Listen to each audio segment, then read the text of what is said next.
বাংলাদেশের সাহিত্য, সংস্কৃতি, শিল্প, আসসালামু আলাইকুম। অবশ্যই ভিডিওটিতে একটি লাইক দিয়ে দিবেন এবং চ্যানেলটি সাবস্ক্রাইব করবেন। পায় এবং সেটি জামায়াতের মতো করে একটি ছক কি?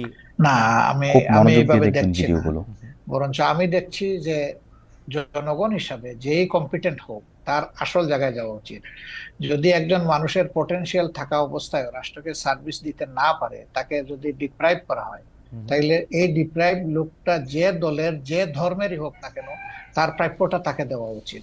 এতে দুটো লাভ, সে তার প্রাপ্য পেল আর রাষ্ট্র একজন কোয়ালিটি মানুষের সার্ভিস পেল।